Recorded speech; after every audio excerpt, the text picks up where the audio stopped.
Good morning. आपण कालच्या लेक्चरमध्ये संप्रदायवादाची कारणे अभ्यासली. या टॉपिकमधील पुढचा मुद्दा आहे संप्रदायवादावरील उपाय. संप्रदायवाद ही जी सामाजिक सांस्कृतिक समस्या आहे त्या समस्येची व्याख्या, त्या समस्येचं स्वरूप, त्या समस्येची कारणं आपण अभ्यासली. संप्रदायवाद हा एक भारतातला एक गंभीर सामाजिक आणि सांस्कृतिक प्रश्न आहे किंवा त्याला आपण धार्मिक कारणातून निर्माण झालेला प्रश्न किंवा समस्या म्हणून त्याचा आपण विचार करू शकतो. संप्रदायवादामुळे दोन धर्मात धार्मिक संघर्षाची परिस्थिती निर्माण होऊ शकते. धार्मिक संघर्ष हा टोकाचा विचारातून होत असल्यामुळे हिंसाचाराला सहकार्य मिळतं. सांप्रदायिक हिंसाचारातून प्रचंड जीवितहानी, वित्तहानी होते. अगदी ऐतिहासिक कालखंडापासून जर विचार केला तर भारतात अनेक सांप्रदायिक घटनांच्यामुळे झालेला हिंसाचार, त्या हिंसाचारात बळी गेलेल्यांची संख्या जर बघितली तर ऐतिहासिक कालखंडापासून आजपर्यंत लाखो तरुणांचा, अनेक धर्मातले, हिंदू धर्म असेल, मुस्लिम धर्म असेल, लोकांचा बळी गेलेला आहे. कोट्यावधी अब्जावधी रुपयाची वित्तहानी देखील झालेली आहे. त्यामुळे संप्रदायवाद हा राष्ट्रीय एकात्मतेला बाधा ठरतो. संप्रदायवादामुळे दोन धर्मात एक सामंजस्याचं वातावरण निर्माण होत नाही, संघर्षाची परिस्थिती निर्माण होते. त्यामुळे संप्रदायवादावर उपायाचा विचार करणं गरजेचं आहे. समाजशास्त्रीय दृष्टिकोनातून संप्रदायवादावरील काही उपायांचा आपण या ठिकाणी विचार करणार आहोत. ते उपायांचा अभ्यास करत असताना पहिला मुद्दा आहे हिंदू मुस्लिम सामंजस्य. संप्रदायवाद हा प्रामुख्याने हिंदू मुस्लिमातील धार्मिक संघर्ष, धार्मिक वाद या अर्थाने या ठिकाणी त्याचा आपण अभ्यास करतोय.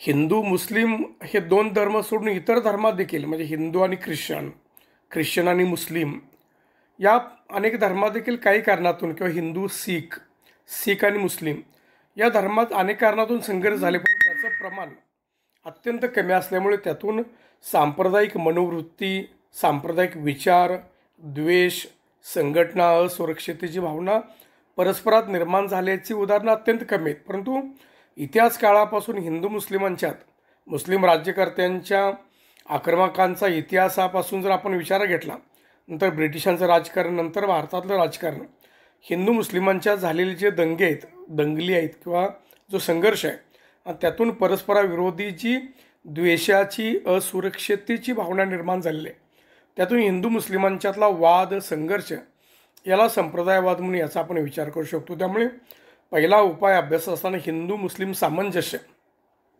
यात हिंदू मुस्लिम सामंजस्य या पॉईंटमध्ये आपण 3 मुद्दे अभ्यासणार आहोत. एक, कुटुंबाचं योगदान, शालेय शिक्षण व शिक्षकांचं योगदान आणि सहिष्णू साहित्य निर्मिती.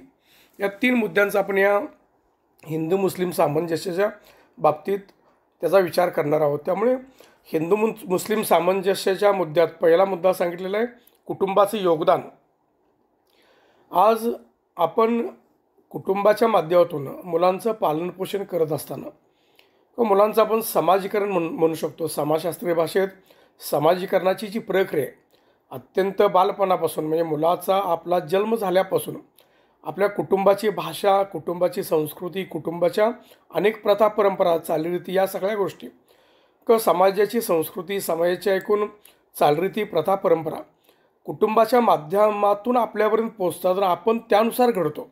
आपल्या व्यक्तिमत्वाच्या विकासात कुटुंबाचं मौलिक योगदान आहे.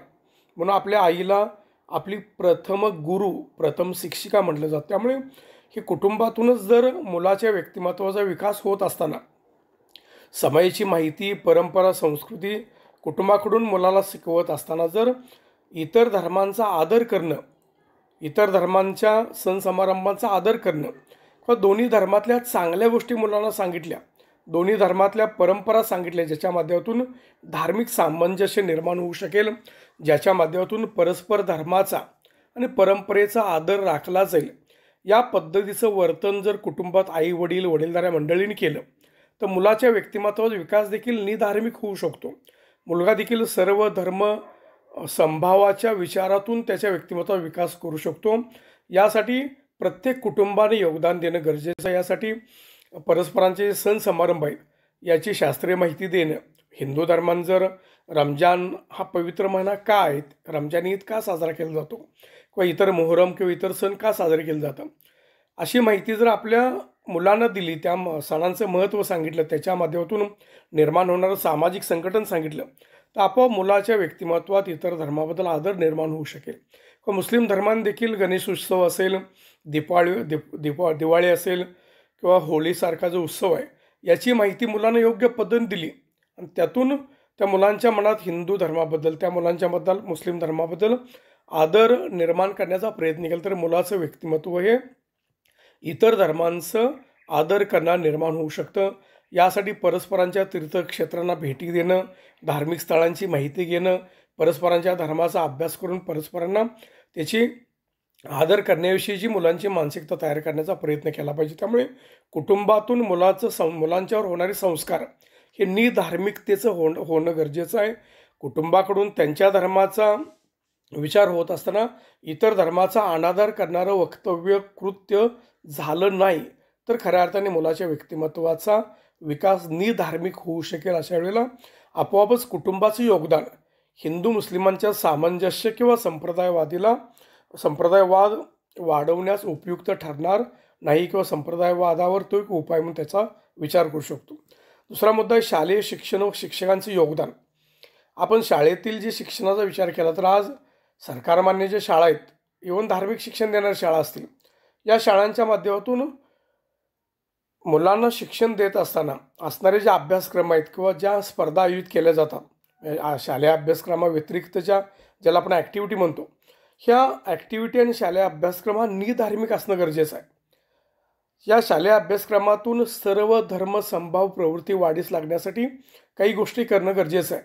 यासाठी संपूर्ण भारतातले जे अभ्यासक्रम आहेत, म्हणजे अगदी सरकारी शाळांच्या माध्यमातून दिले जाणारे धार्मिक शिक्षण देणारे ज्या शाळा आहेत, ज्याला मदरशा म्हणू शकतो, हिंदू धर्मातले पाठशाळा म्हणू शकतो, या ठिकाणचे देखील अभ्यासक्रम हे केवळ आपल्या धर्माचे, म्हणजे मदरशा आणि पाठशाळेतले धर्माचे असावे, इतर धर्माचे अनादर करणारे असू नयेत। त्याचबरोबर शाळेतले जे शिक्षण आहे हे देत असताना शाळेतल्या शिक्षकांनी किंवा शाळेतले एकूण वातावरण हे प्रत्येक धर्माचा आदर करणारं असणं गरजेचं आहे।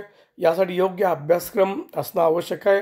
आपल्या इतिहासातल्या ज्या गोष्टी आहेत त्याची माहिती देत असताना योग्य इतिहास तुलनात्मक बाबी व्यवस्थित मुलांच्यापर्यंत पोहोचवल्या, त्याचबरोबर आपल्या पारंपरिक जे साहित्य आहे, पारंपरिक ज्या धर्मग्रंथ आहेत, पारंपरिक ज्या परंपरा आहेत, या गोष्टी जर योग्य पद्धतीने मुलांच्यावर सांगितले तरच मुलांच्या व्यक्तिमत्वाचा योग्य पद्धतीने विकास होऊ शकेल। अभ्यासाव्यतिरिक्त जे कार्यक्रम आहेत, ज्यात विविध प्रकल्प येतात, सांस्कृतिक कार्यक्रम येतात, निधार्मिकता जोपासणारे कार्यक्रम येतात, हे कार्यक्रम देखील जर कॉलेज शाळेत किंवा आपल्या शाळा महाविद्यालयात आयोजित केले तर शाळेतून मुलांच्या व्यक्तिमत्वावर चांगला, म्हणजे ज्याला आपण सर्व धर्म समभाव म्हणू शकतो, धर्मनिरपेक्षतेचं तत्व म्हणू शकतो, त्या तत्वांचा अंगीकार मुलं करू शकतील। त्याचबरोबर मुलांना आपल्या भारतीय समाजातली जी योग्य जी सामाजिक मूल्ये आहेत, लोकशाही असेल, प्रामाणिकपणा असेल, परोपकार असेल, इतर धर्माचा आदर करणं असेल, त्याग असेल, श्रम असेल, या योग्य सामाजिक मूल्यांचा जाणीव त्या मुलांच्यात करून देणं गरजेचं आहे। एक खेळ असतील, सांस्कृतिक कार्यक्रम असतील, सांस्कृतिक स्पर्धा असतील, वक्तृत्व स्पर्धा असतील किंवा अभ्यासक्रम असेल, अशा सर्वांच्या माध्यमातून शाळेतल्या शिक्षकांनी मुलांचं व्यक्तिमत्व हे सर्व धर्म समभाव किंवा सामंजस्य निर्माण करणारं, कुठलाही एकांगी विचार करणारं व्यक्तिमत्व निर्माण करू नये, तर सर्वांचा विचार करणारं, सर्व धर्माचा, सर्व परंपरेचा आदर करणारं व्यक्तिमत्व निर्माण करण्याचा प्रयत्न करणं गरजेचं आहे। यासाठी शिक्षकांची देखील भूमिका महत्त्वाची आहे। शिक्षण देखील, कारण शिक्षकांचे आचार विचार मुलं अंगीकारतात, त्यामुळे शिक्षकांनी जर आपल्या आचार विचारातून कृतीतून जर निधार्मिक बनण्याचा प्रयत्न केला तर आपोआपच शालेय शिक्षण व शिक्षकांचे योगदान संप्रदायवाद कमी करण्यास त्याचा उपयुक्त ठरू शकेल। त्यानंतर तिसरा मुद्दा आहे सहिष्णू साहित्य निर्मिती। आज आपण जे साहित्य, आपल्या आजूबाजूला जे साहित्य आपण वेगवेगळ्या कलाकारांच्या माध्यमातून, कवींच्या माध्यमातून, लेखकांच्या माध्यमातून, नाट्य क्षेत्र आहे, चित्रपटाचं क्षेत्र आहे, सामाजिक कार्यकर्ते आहेत, विचारवंत आहेत, व्याख्यानं देणारे लोक आहेत किंवा साहित्य निर्माण करणारे कथा कादंबरी लिहिणारे लेखक आहेत, अशा सगळ्यांनी जर कोणतंही साहित्य लिहित असताना साहित्यातून धर्माच्या काही बाबी मांडत असताना जर त्या एका टोकाच्या न मांडता दोन्ही धर्माचा आदर करणाऱ्या, म्हणजेच ठीक आहे हिंदू धर्माची बाजू मांडायची असेल तर मांडा, परंतु त्याचबरोबर मुस्लिम धर्माच्या बद्दल द्वेषाची मानसिकता निर्माण होऊ नये. मुस्लिम धर्माची बाजू मांडत असताना हिंदू धर्म किंवा इतर धर्माच्या द्वेषाची मानसिकता वाचणाऱ्याची होऊ नये, चित्रपट बघणाऱ्याची होऊ नये, नाटक बघणाऱ्याची होऊ नये, या पद्धतीचं साहित्य निर्माण करणं गरजेचं आहे. योग्य आचार विचारातून निर्माण झालेलं साहित्य हे खऱ्या अर्थाने त्या समाजात धार्मिक सामाजिक जातीय पातळीवर सामंजस्य निर्माण करण्यासाठी उपयुक्त ठरतं. त्यामुळे सहिष्णू साहित्य निर्मिती सहिष्णू समाज निर्मितीसाठी उपयुक्त ठरते. यासाठी दोन्ही धर्मातल्या प्राचीन साहित्याचा आढावा घेणं, दोन्ही धर्माचा तौलनिक अभ्यास करणं, यासारख्या उपायांच्या माध्यमातून साहित्य लेखन होणं गरजेचं आहे. कारण अनेक वेळेला साहित्य लेखन चित्रपट नाट्य किंवा सोशल मीडिया किंवा प्रसारमाध्यमे यासारख्या गोष्टीतून जे विचार ऐकायला मिळतात, जे एकांगी असू शकतात, त्या विचारातूनच व्यक्तीचं मत निश्चित होतं, मुलांचं मत निश्चित होतं. यासाठी सहिष्णू साहित्य निर्मिती करणं गरजेचं आहे. हे हिंदू मुस्लिम सामंजस्याचे 3 मुद्दे झाले. त्यात कुटुंबाचे योगदान, शालेय शिक्षकांचे योगदान, तिसरा मुद्दा होता सहिष्णू साहित्य निर्मिती. त्यामुळे हिंदू मुस्लिम सामंजस्य प्रस्थापित करण्यासाठी कुटुंब, शाळा, शिक्षक आणि जे साहित्य, जे चित्रपटाच्या माध्यमातून ज्या कथा येतात असेल, नाटकाच्या माध्यमातून येणाऱ्या कथा असतील, कथा कादंबरीच्या माध्यमातून येणारी माहिती असेल, धर्माच्या साहित्याच्या माध्यमातून येणारी माहिती असेल, या सर्व गोष्टीचा विचार जर योग्य पद्धतीने केला, हिंदू मुस्लिम किंवा अनेक धर्मात सामंजस्याचं वातावरण निर्माण होईल, परस्परांचा अनादर केला जाणार नाही. हा विचार या ठिकाणी महत्त्वाचा आहे. त्यानंतर दुसरा मुद्दा आहे धर्मांचा तौलनिक अभ्यास. आज हिंदू धर्म असेल, मुस्लिम धर्म असेल, जैन धर्म असेल, शीख धर्म असेल, ख्रिश्चन धर्म असेल, बौद्ध धर्म असेल, पारशी धर्म आहेत. भारतात अनेक धर्म आहेत. भारतात धार्मिक विविधता आहे. कुठल्याही धर्माची स्थापना आपण जर विचारात घेतली समाजशास्त्राचे विद्यार्थी म्हणून, तर समाजाची धारणा करणं, समाज संघटन टिकवणं, समाजाचं कल्याण साधणं किंवा समाजातल्या त्या विशिष्ट समूहाचा विकास साधणं, यासाठी धर्माची स्थापना झाली. धर्माचा आधार आहे देवा ईश्वराची कल्पना. त्यामुळे देवा ईश्वराच्या कल्पनेच्या भीतीतून, पाप पुण्याच्या भीतीतून सर्वसामान्य व्यक्तींचं वर्तन समाजमान्य व्हावं, समाजाची ही संघटना टिकून राहावी, यासाठी धर्म स्थापन झाले. धर्म किंवा ध्रुव या धातूचा, ध्रुव हा शब्दापासून धर्म हा शब्द निर्माण झाला. त्या शब्दाचा अर्थ आहे समाजाची धारणा करणे. त्यामुळे कुठलाही धर्म समाजाला विस्कळीत करत नाही, समाजाला विघटित करत नाही. म्हणून ज्याला त्याचा धर्म कळालेला आहे, हिंदूंना हिंदू धर्म कळालेला आहे, मुस्लिमांना मुस्लिम धर्म कळालेला आहे, त्यावेळेला त्याच लोकांनी जर आपल्या इतर धर्मांचा अभ्यास करण्याचा प्रयत्न केला, हिंदूंचं तत्त्वज्ञान कोणतं आहे, शिकवणी काय आहेत, मुस्लिमांचं तत्त्वज्ञान कोणतं आहे, शिकवणी काय आहेत, किंवा इतर ख्रिश्चन धर्माचे तत्त्वज्ञान शिकवण काय, याचा तुलनात्मक अभ्यास केला तर वरच्या बाबतीत म्हणजे बाह्य बाबतीत धर्मात जर भिन्नता दिसत असली, आज हिंदू मुस्लिमांचा विचार केला तर बाह्य अंगानं दोन्ही धर्मात धार्मिक विधीच्या बाबतीत भिन्नता आहे, किंवा त्यांच्या कपड्या लत्त्यात भिन्नता आहे, शाकाहारी मांसाहारी भिन्नता आहे, विवाह पद्धतीत भिन्नता आहे. हिंदू मुस्लिमाचे धर्माचे मूळ गाभा ज्याला आपण म्हणू शकतो, मूळ स्वरूप, मूळ रचना जर आपण विचारात घेतली, तर त्या धर्माची रचना अशी आहे की धर्माच्या माध्यमातून समाज संघटन टिकवण्याची शिकवण प्रत्येक धर्म देतो. कोणताही धर्म केवळ आपल्या धर्माला जिवंत राहण्याची, धर्मातल्या लोकांना जगण्याचा अधिकार आणि इतरांच्या जगण्याचा अधिकार कुठलाही धर्म नाकारत नाही. यासाठी धर्माच्या विविध बाबींचा तौलनिक तुलनात्मक अभ्यास करणं गरजेचं आहे. यामुळे खऱ्या अर्थाने धर्माच्या स्वरूपाची ओळख होऊ शकते, शिकवण कळू शकते, धर्माच्या संकल्पना कळू शकतात. त्याच्या माध्यमातून हे सर्व शालेय पातळीवर होणं गरजेचं आहे. जिथं संप्रदाय वाढतो अशा लोकांच्या समोर ह्या गोष्टी जाणं गरजेचं आहे, तर संप्रदायवादी मानसिकता कमी होऊ शकेल. परस्पर धर्मावर असणारे जे दोष आहेत, जे आरोप आहेत, ते आरोप देखील दूर होतील, द्वेष दूर होतील, परस्परापासून असुरक्षित राहणं दूर होऊ शकेल. आपण संघटित बनून आपल्या धार्मिक संघटना बनतो ते देखील कमी होऊ शकेल. यासाठी धर्मांचा तुलनात्मक अभ्यास करणं हा एक उपाय सांगता येईल. त्यानंतर तिसरा उपाय आहे मूलतत्ववादावर प्रतिबंध. आज आपण विचार केला तर आपल्याकडे आजूबाजूला अनेक गोष्टी आहेत, म्हणजे ज्या परंपरेचा आग्रह धरणारे, ज्याला आपण मूलतत्ववाद म्हणू शकतो, मूलतत्ववाद काय करतो तर लोकांना धर्माच्या व्यवस्थेतून बाहेर काढण्याचा प्रयत्न करत नाही. प्रत्येक व्यक्ती म्हणजे त्याचं जीवन पूर्णपणे धर्मावर आधारित असावं किंवा धर्माचा प्रभाव व्यक्तीच्या व्यक्तिगत, कौटुंबिक आणि समूह जीवनावर असावा. यासाठी परंपरेचा विचार करणारी, पारंपरिक विचाराची लोक, मूलतत्ववादी विचाराचे लोक प्रयत्न करतात. त्यासाठी मग हिंदू धर्मातल्या मूलतत्ववाद्यांनी सांगायचं याच पद्धतीनं आरती केली पाहिजे, या पद्धतीने पूजा झाली पाहिजे, या पद्धतीने मंदिरात गेलं पाहिजे, या पद्धतीचे कपडे पाहिजेत, असंच वागलं पाहिजे, तुम्ही हे उपवास करा, असे असे व्रत वैकल्य करा. म्हणजेच लोकांना धार्मिक बाबीत जकडून ठेवायचं. किंवा मुस्लिम धर्मातला आग्रह असतो की प्रत्येक शुक्रवार किंवा दररोज तुम्ही 5 वेळा नमाज पढा, शुक्रवार नमाज पढा, बुरखा परिधान करा, असे असे कपडे वापरा, असं हे करा. म्हणजेच धर्माच्या बाहेर जाऊन देण्याचा प्रयत्न केला जात नाही. म्हणून अशा ज्या धर्मांध परंपरा, धर्मांध विचार आणि धर्मांचं नेतृत्व आहे जे मूलतत्ववादाला प्रत्यक्ष सहकार्य करतं, खतपाणी घालतं, याला प्रतिबंध करणं गरजेचं आहे. ज्या राजकीय व्यक्ती धर्माला पूरक एखादा निर्णय घेतात, एखाद्या धर्माला पोषक निर्णय घेतात, अशा राजकीय व्यक्ती आणि राजकारणावर प्रतिबंध करण्याचा प्रयत्न केला पाहिजे. मूलतत्ववादी विचार निर्माण करणाऱ्या धार्मिक संघटना, व्यक्ती, नेतृत्व यांना देखील कडक शिक्षेची तरतूद केलं पाहिजे. यासाठी प्रभावी कायद्याची सक्षम अंमलबजावणी, योग्य विचार लोकांच्यापर्यंत पोहोचवणं, विद्यार्थ्यांपर्यंत पोहोचवणं, चांगल्या शिक्षणाचा आग्रह धरणं आणि चांगले योग्य आर्थिक विकास करणं, यासाठी या गोष्टी जर केल्या तर मूलतत्ववादाच्या विचारावर प्रतिबंध घालता येऊ शकेल. कारण मूलतत्ववाद परंपरेला चालना देतो, मूलतत्ववाद लोकांना धर्मांध बनवतो, तीच धर्मांधता 2 धर्माच्या धार्मिक संघर्षाला कारणीभूत ठरते. त्यामुळे मूलतत्ववादावर प्रतिबंध हा एक उपाय यासाठी सांगता येईल. त्यानंतर तरुणांचा आर्थिक विकास. आज आपण भारताचा विचार केला तर भारतात प्रचंड बेरोजगार आहे, बेकार आहे, आर्थिक विषमता आहे. प्रत्येक समूहाचा, हिंदू धर्म आणि मुस्लिम धर्माचा विचार केला तर तिथे देखील आर्थिक समंत आहे. धर्माच्या पुढं जाऊन व्यक्तींचा विचार केला, कुठल्याही धर्मातली व्यक्ती असं नाही, तर ज्या प्रमाणात तरुण मुलं शिक्षण घेऊन बाहेर पडतात त्या प्रमाणात त्यांना रोजगार मिळत नाही, ते बेरोजगार आहेत, आर्थिक विषमता आहे, गरिबी आहे. त्यामुळे या टोकाची गरिबी असेल, आर्थिक विषमता असेल, बेरोजगारी असेल, त्यामुळे गुन्हेगारी वाढते.